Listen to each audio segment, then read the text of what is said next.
Hi friends, അപ്പോൾ എല്ലാവർക്കും പുതിയൊരു വീഡിയോയിലേക്ക് സ്വാഗതം. അപ്പോൾ ഇന്ന് നമ്മൾ വീഡിയോയുടെ ടോപ്പിക് എന്ന് പറയുന്നത് നമ്മുടെ കൈകളിലെയും കാലിലെയും നഖത്തിൻ്റെ വളർച്ചയെക്കുറിച്ചും പിന്നെ അതുപോലെ തന്നെ നമ്മൾ നഖം വളരാനായിട്ട് എന്താണ് ചെയ്യുന്നതെന്നാട്ടോ, ഞാൻ എന്താണ് ചെയ്യുന്നതെന്നാണ് ഇന്ന് നമ്മൾ വീഡിയോയിൽ നോക്കാൻ പോകുന്നത്. അപ്പം ഞാൻ ചെയ്യുന്ന ടിപ്പുകൾ, ഇത് ഞാൻ പറയുന്ന ടിപ്പ് എന്ന് പറയുന്നിട്ടുണ്ട് ഒരു 2 ആഴ്ചയൊക്കെ കൂടുമ്പോൾ ചെയ്യുന്നതാണ് ഞാൻ പറയുന്നത്.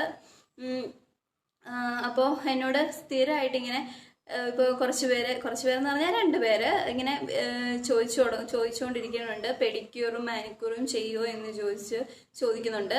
അപ്പോൾ ഞാനത് ചെയ്യും.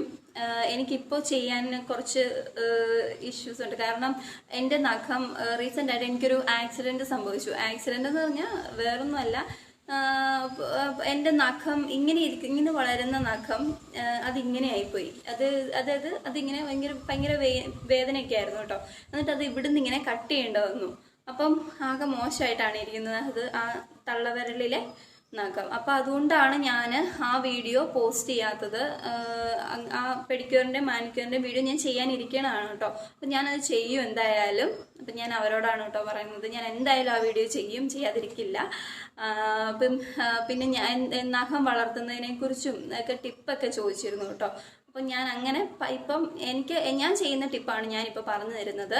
അപ്പോൾ വീഡിയോ ആദ്യമായിട്ടാണ് കാണുന്നതെങ്കിൽ ചാനൽ ഒന്ന് സബ്സ്ക്രൈബ് ചെയ്യാനും ലൈക്ക് ചെയ്യാനും ഷെയർ ചെയ്യാനും കമൻറ്റ് ചെയ്യാനും മറക്കരുത്. അപ്പം നമ്മുടെ ഫസ്റ്റ് ടിപ്പ് എന്ന് പറയുന്നത്, ഫസ്റ്റ് ടിപ്പ് ഞാൻ ലാസ്റ്റാണ് കേട്ടോ പറയുന്നത്, എങ്കിലേ നിങ്ങൾ ലാസ്റ്റ് വരെ കാണുള്ളൂ. അല്ലെങ്കിൽ നിങ്ങൾ ഓടിച്ച് നോക്കുമെന്നൊക്കെ എനിക്കറിയാം. പക്ഷെ എന്നാലും ഞാൻ എന്താ പറയുക, ഞാൻ നേരത്തെയൊക്കെ ഇങ്ങനെ ചെയ്തിട്ടുണ്ട്. ഫസ്റ്റ് ടിപ്പ് ലാസ്റ്റേ പറയുള്ളൂ എന്നൊക്കെ പറയുമ്പോൾ ലാസ്റ്റ് പോയി നോക്കിയിട്ട് പിന്നെ കാണാറൊക്കെ ഉണ്ടായിരുന്നു. പക്ഷെ എന്നാലും കുഴപ്പമില്ല, ഞാൻ ലാസ്റ്റ് പറയാം. ആദ്യമേ തന്നെ ഞാൻ പറയുന്നത് ഓയിൽ മസാജാണ്. അതായത് ഒലിവ് ഓയിൽ അല്ലെങ്കിൽ പച്ച വെളിച്ചെണ്ണ ഇല്ലേ, ഈ കോക്കനട്ട് ഓയിൽ, അത് നന്നായിട്ട് നഖത്തിന് ചുറ്റുമുള്ള ഈ ഒരു ഭാഗമില്ലേ, ഈ ഒരു ഏരിയ എന്ന് പറഞ്ഞാൽ ഈ ഒരു ഏരിയയൊക്കെ നന്നായിട്ട് നന്നായിട്ട് മസാജ് ചെയ്യുക, നന്നായിട്ട് മസാജ് ചെയ്യണം. പിന്നെന്ന് പറഞ്ഞിട്ടുണ്ടെങ്കിൽ അതാണ് ഞാൻ ചെയ്യുന്ന ഒരു സ്റ്റെപ്പ്. അത് നെയിൽ പോളിഷ് ഒന്നും കാണരുത് കേട്ടോ, ഇങ്ങനെ ഫ്രീ നെയിലായിരിക്കണം. പിന്നെ ഞാൻ ചെയ്യുന്നത് ഒരു നാരങ്ങയുടെ പകുതി എടുത്തതിന് ശേഷം നഖത്തിൽ മുഴുവനും ഇങ്ങനെ റബ്ബ് ചെയ്യും. എന്നിട്ടൊരു 20 മിനിറ്റ് കഴിഞ്ഞതിന് ശേഷം നമ്മൾ ഒരു കുറച്ച് റോസ് വാട്ടർ എടുത്തിട്ട് ഒരു കോട്ടണിൽ മുക്കിയിട്ട് നമ്മൾ അതൊന്ന് വൈപ്പ് ചെയ്ത് അതൊന്ന് നന്നായിട്ടൊന്ന് കളയും. അപ്പം അങ്ങനെ ചെയ്യുമ്പോൾ കിട്ടുന്ന നമ്മുടെ നഖത്തിനൊക്കെ ഭയങ്കര ഒരു ഷൈനിങ്ങും ഗ്ലോയിങ്ങും ഒക്കെ വരും. നല്ലൊരു എന്താ പറയുക, ഒരു തിളക്കം ഒക്കെ വരുന്നതായിരിക്കും. പിന്നെയെന്ന് പറഞ്ഞിട്ടുണ്ടെങ്കിൽ നമ്മൾ റിമൂവർ ഒരുപാട് യൂസ് ചെയ്യാതിരിക്കുക. റിമൂവർ ഉപയോഗിച്ച് നെയിൽ പോളിഷ് ഒരുപാട് തവണ മായ്ച്ച് കളയാതിരിക്കുക. അപ്പം ചോദിക്കും റിമൂവർ അല്ലാതെ വേറെ എന്താണെന്ന്. അത് എന്താണെന്ന് വെച്ചാൽ ഞാൻ പറയാൻ കാരണം, ഈ റിമൂവർ എന്ന് പറയുന്നതും കെമിക്കലാണ്, നെയിൽ പോളിഷും കെമിക്കലാണ്. അപ്പോൾ നമ്മളിങ്ങനെ എപ്പോഴും ഇന്നൊരു നെയിൽ പോളിഷ് ഇട്ടു, അത് കഴിഞ്ഞതിന് ശേഷം പിറ്റത്തെ ദിവസം തന്നെ അടുത്ത നെയിൽ പോളിഷ് ഇടാൻ വേണ്ടിയിട്ട് റിമൂവറൊക്കെ ഉപയോഗിച്ച് മായ്ച്ച് കളയുക. അതാണ് ഞാൻ ഉദ്ദേശിച്ചത് കേട്ടോ. അപ്പോൾ അങ്ങനെ ചെയ്യുന്നത് ഒഴിവാക്കുക മാക്സിമം. പിന്നെ അതുപോലെ തന്നെ നമ്മുടെ ഈ സ്കിന്നും നമ്മളും ഒക്കെ ശ്വാസം എടുക്കുന്ന പോലെ നമ്മുടെ നഖത്തിലും ശ്വാസം എടുക്കുന്നതാണ്. അപ്പം അവർക്ക് ആ ശ്വസനം കിട്ടണമെങ്കിൽ നമ്മൾ കൂടെയുള്ള നെയിൽ പോളിഷ് ഇടൽ, അതുപോലെ തന്നെ നമ്മൾ എന്താ പറയുക, ഈ നെയിൽ പോളിഷ് ഇടലൊക്കെ നമുക്ക് അത് നെയിലിന് ഭയങ്കരമായിട്ട് ദോഷമായിട്ട് ബാധിക്കും കേട്ടോ. നെയിലിൻ്റെ വളർച്ചയെ നമുക്കത് ഭയങ്കരമായിട്ട് ബാധിക്കും. അതുകൊണ്ടാണ് നമ്മുടെ നഖമൊക്കെ ഇങ്ങനെ വളരാണ്ട് ഒക്കെ ഇങ്ങനെ ഇരിക്കുന്നതും പിന്നെ വൃത്തികേടൊക്കെ ആയിട്ടൊക്കെ ഇരിക്കണതിൻ്റെ ഒരു കാരണം അതാണ്. പിന്നെയെന്ന് പറഞ്ഞിട്ടുണ്ടെങ്കിൽ നെയിൽ പോളിഷ് ഇടുമ്പോൾ ബേസ് കോട്ടായിട്ട് ഗിൽറ്റർ ഉണ്ടല്ലോ, അത് ഞാൻ ലാസ്റ്റിൽ കാണിക്കാം.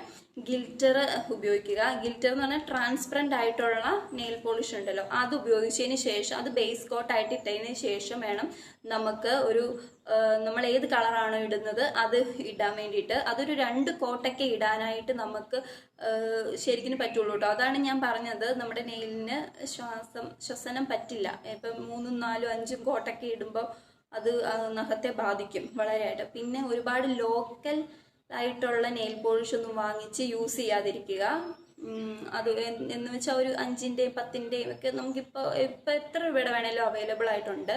അപ്പോൾ നമ്മളൊരു മിനിമം ഒരു ക്വാളിറ്റി ഉള്ളതൊക്കെ വാങ്ങിച്ച് യൂസ് ചെയ്യുക. പിന്നെ അടുത്ത ഒരു ടിപ്പ് എന്ന് പറഞ്ഞിട്ടുണ്ടെങ്കിൽ നമ്മുടെ റോസ് വാട്ടറും അലോവേറ ജെല്ലും കൂടെ നന്നായി മിക്സ് ചെയ്തതിന് ശേഷം നമ്മുടെ നെയിലിൽ പുരട്ടിയാൽ നമ്മുടെ നഖമൊക്കെ പൊട്ടിപ്പോവാതിരിക്കാനായിട്ട് നമ്മളെ വളരെ ഹെൽപ്പ് ചെയ്യുന്ന ഒരു ഇതാണ് കേട്ടോ. നമ്മുടെ അടുത്ത ടിപ്പ് എന്ന് പറഞ്ഞിട്ടുണ്ടെങ്കിൽ നമ്മൾക്ക് ഇങ്ങനെ അലക്കുക അങ്ങനെയൊക്കെയുള്ള പരിപാടി ഉണ്ടല്ലോ, ഈ ഡിറ്റർജൻ്റ് ഒക്കെ യൂസ് ഒക്കെ വരുമ്പോൾ, അപ്പോൾ അതൊക്കെ നമ്മുടെ നെയിലിനെ ഭയങ്കരമായിട്ട് ബാധിക്കും. അപ്പോൾ അതിന് ചെയ്യേണ്ടതെന്ന് പറഞ്ഞിട്ടുണ്ടെങ്കിൽ നമ്മൾ ഇതെല്ലാം പരിപാടിയെല്ലാം കഴിഞ്ഞ് കഴിയുമ്പോൾ നമ്മുടെ കാലൊക്കെ നന്നായി കാലും കൈയും ഒക്കെ നമ്മൾ വൃത്തിയായിട്ടൊന്ന് കഴുകി സൂക്ഷിക്കുക. അത് എപ്പോഴും നമ്മൾ ഇങ്ങനെ നമ്മൾ പ്രത്യേകിച്ച് നമ്മുടെ കാല് എപ്പോഴും ഡ്രൈ ആക്കി വെക്കാനായിട്ട് നോക്കുക. പ്രത്യേകിച്ച് നഖം ഡ്രൈ ആക്കി വെക്കാൻ വേണ്ടിയിട്ട് നോക്കുക. അടുത്തൊരു സ്റ്റെപ്പ് എന്ന് പറഞ്ഞിട്ടുണ്ടെങ്കിൽ നമ്മുടെ നെയിൽ പോളിഷ്, അതായത് നെയിൽ പോളിഷ് ഒക്കെ മായ്ച്ചിട്ട് വേണം കേട്ടോ ചെയ്യാൻ. ഈ പറയുന്ന സ്റ്റെപ്പ് എല്ലാം നമ്മൾ മായ്ച്ചിട്ട് വേണം, നെയിൽ പോളിഷ് ഇല്ലാതെ ഫ്രീ ആയിട്ടുള്ളതിൽ വേണം കേട്ടോ ചെയ്യാൻ. ഞാനത് ഓൾറെഡി പറഞ്ഞിരുന്നു, എങ്കിലും ഞാൻ ഒന്നുകൂടെ ആവർത്തിക്കുകയാണ് കേട്ടോ. പിന്നെ ഈ ഒരു സാധനം വെളുത്തുള്ളി, ഈ ഒരു വെളുത്തുള്ളിയുടെ ഒരു അല്ലിയാണേലും മതി കേട്ടോ. ഇങ്ങനെ പൊട്ടിച്ച് നഖത്തിൻ്റെ ഇടയിൽ കൂടെയൊക്കെ നന്നായിട്ടൊന്ന് തേച്ച് ഇങ്ങനെ കൊടുത്തു കഴിഞ്ഞിട്ടുണ്ടെങ്കിൽ നമ്മുടെ നഖം പൊട്ടിപ്പോവാതിരിക്കാനും അതുപോലെ തന്നെ നമ്മുടെ നഖത്തിലൊക്കെ വരുന്ന ഇൻഫെക്ഷൻസ്, കറകളൊക്കെ ഉണ്ടല്ലോ, അതൊക്കെ അത് ക്ലീനായി പോവാനൊക്കെ നമ്മൾ ഒരുപാട് ഹെൽപ്പ് ചെയ്യുന്ന ഒരു സാധനമാണ് ഈ വെളുത്തുള്ളി എന്ന് പറയുന്നത്. പിന്നെ എന്ന് പറഞ്ഞിട്ടുണ്ടെങ്കിൽ വാളംപുളിയാണ്.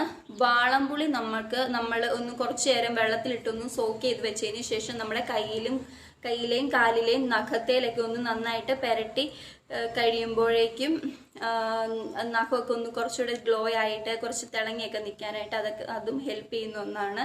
പിന്നെ ഞാൻ പേഴ്സണലായിട്ടും എല്ലാ ദിവസവും ചെയ്യുന്ന ഒരു കാര്യം എന്ന് പറഞ്ഞിട്ടുണ്ടെങ്കിൽ നമ്മുടെ ഈ നഖത്തിൽ ഇങ്ങനെ ഈ വിരൽ ഉപയോഗിച്ചിട്ട് ഇങ്ങനെ നഖത്തിൻ്റെ ഇടയ്ക്കൂടെ കാലിലെ, പ്രത്യേകിച്ച് നമ്മൾ കാലിപ്പോൾ പുറത്തൊക്കെ പോകുന്നവരാണെങ്കിൽ ഭയങ്കര പൊടി ഡസ്റ്റും ഒക്കെ പറ്റി ഭയങ്കരമായിട്ട് മോശമാകും. അപ്പോൾ അതുകൊണ്ട് ഞാൻ ഇങ്ങനെ യൂസ് ചെയ്യാറുണ്ട്. ഇങ്ങനെ ഫിംഗർ ടിപ്പ് വെച്ച് ഇങ്ങനെ അത് നല്ലതാണ് അങ്ങനെ ചെയ്യുന്നത്. നമ്മളെപ്പോഴും കാലിങ്ങനെ ക്ലീൻ ആയിട്ടിരിക്കും. പിന്നെ കാലിൽ മോയ്സ്ചറൈസറൊക്കെ യൂസ് ചെയ്യുക. അതുപോലെ തന്നെ ഓയിലൊക്കെ വെച്ച് നന്നായിട്ട് കൈ മസാജ് ചെയ്തിട്ടുണ്ടെങ്കിൽ പെട്ടെന്ന് നഖം ഗ്രോത്ത് ആവാൻ വേണ്ടിയിട്ട് സഹായിക്കുന്ന ഒന്നാണ് കേട്ടോ. പെട്ടെന്ന് നഖം വലുതാകും. പിന്നെ നമുക്ക് നമ്മൾ പുറത്ത് ചെയ്യുന്നതിനേക്കാളും എഫക്റ്റ് ചെയ്യും നമ്മൾ അകത്തേക്ക് കഴിക്കണത്, അതായത് ഫുഡ് കഴിക്കുന്നത്. അപ്പം ഞാൻ ആദ്യം പറഞ്ഞു, ഞാൻ ഫസ്റ്റ് സ്റ്റെപ്പ് ഞാൻ ലാസ്റ്റേ പറയുള്ളൂ ഞാൻ ചെയ്യുന്നത്. അതായത് നന്നായി അത് ഫസ്റ്റ് സ്റ്റെപ്പ് എന്ന് പറയുന്നത് വളരെ ഇമ്പോർട്ടൻ്റ് ആയിട്ട് നമ്മൾ ചെയ്യേണ്ട ഒരു കാര്യമാണ് വെള്ളം നന്നായിട്ട് കുടിക്കുക എന്നുള്ളത് കേട്ടോ. വെള്ളം നന്നായിട്ട് കുടിക്കുക. അതുപോലെ തന്നെ നമ്മുടെ ഫുഡിൽ ഫ്രൂട്ട്സ് ഉപയോഗിക്കുക. അതുപോലെ പപ്പായയൊക്കെ നല്ലതാണ്. പപ്പായ പിന്നെ നമ്മൾ വീട്ടിൽ വളരുന്ന സ്വാഭാവികം നമുക്ക് കിട്ടുന്ന സാധനമാണല്ലോ പപ്പായൊക്കെ. പപ്പായ നമ്മൾ കയ്യിൽ തേക്കുന്നത് നല്ലതാണ്, അതായത് നഖത്തിൻ്റെ ഇടയിൽ കൂടെ തേക്കുന്നത് നല്ലതാണ് കേട്ടോ. അപ്പോൾ പപ്പായ കഴിക്കുന്നതും ഒക്കെ നഖത്തിനും സ്കിന്നിനും എന്തിനും നല്ലതാണ് കേട്ടോ. അതുപോലെ വെള്ളം കുടിക്കുന്നതും ഫ്രൂട്ട്സ് കഴിക്കുന്നതും പ്രോട്ടീൻ റിച്ച് ആയിട്ടുള്ള ഫുഡ് കഴിക്കുന്നതും ഒക്കെ നമുക്ക് ഒരു ഹെൽപ്പ് ചെയ്യുന്നൊരു നഖത്തിൻ്റെ വളർച്ചയ്ക്ക് ഹെൽപ്പ് ചെയ്യുന്നൊരു സംഭവമാണ്. അപ്പോൾ ഇതൊക്കെയാണ് കേട്ടോ എൻ്റെ നഖത്തിൽ ഞാൻ ചെയ്യുന്നത്. അത് 2 ആഴ്ച കൂടുമ്പോൾ ഞാൻ ചെയ്യുന്ന ടിപ്പാണ് ഞാൻ നിങ്ങളോട് പറഞ്ഞതിപ്പോൾ. അപ്പോൾ ഇത്രയൊക്കെ ഉള്ളൂ ഞാൻ ചെയ്യുന്ന കാര്യങ്ങൾ എന്ന് പറഞ്ഞാൽ. അതിനകത്ത് ഇച്ചിരി കുറവുണ്ടെങ്കിൽ വെള്ളം കൂടി മാത്രമേ ഞാൻ എൻ്റെ ഭാഗത്തു നിന്ന് ഇച്ചിരി കുറവ് കാണിക്കുന്നുള്ളൂ കേട്ടോ. ബാക്കിയെല്ലാം ഞാൻ ചെയ്യുന്നുണ്ട്. അപ്പം അങ്ങനെയാണ് ഞാൻ എൻ്റെ നെയിലും കാര്യങ്ങളും ഒക്കെ ഭംഗിയാക്കി അതായത് എനിക്കത് ഭംഗിയാണ് കേട്ടോ. അപ്പോൾ ഇത്രയും നല്ല രീതിയിൽ ഇത്രയും രീതിയിൽ ഞാൻ സൂക്ഷിച്ചു കൊണ്ടുവരുന്നത്. ഞാൻ കഴിഞ്ഞ ഇടയ്ക്കാണ് കേട്ടോ നഖം വെട്ടിയത്, കുറച്ചുണ്ടായിരുന്നു. അപ്പം പുറത്തുനിന്നൊക്കെ ശബ്ദങ്ങളൊക്കെ എന്തെങ്കിലും കേൾക്കുന്നുണ്ടെങ്കിൽ ഞാൻ പുറത്തുനിന്നാണ് കേട്ടോ. ഫസ്റ്റ് ടൈമാണ് ഞാൻ പുറത്തുനിന്ന് വീഡിയോ എടുക്കുന്നത്. എപ്പം ഞാൻ പുറത്തുനിന്ന് വീഡിയോ എടുക്കണം എന്നൊക്കെ തോന്നി ഞാൻ ഈ സ്റ്റാൻഡും എല്ലാം ആയിട്ട് വന്നു കഴിയുമ്പോഴും എന്തെങ്കിലുമൊക്കെ കാരണങ്ങളോ ഒന്നെങ്കിലും ശബ്ദങ്ങളൊക്കെ കാരണം അത് മുടങ്ങി പോകാറുണ്ടായിരുന്നു. ഇന്ന് ഞാൻ രണ്ടും കൽപ്പിച്ച് വന്ന് ഇത് ചെയ്തതാണ് കേട്ടോ.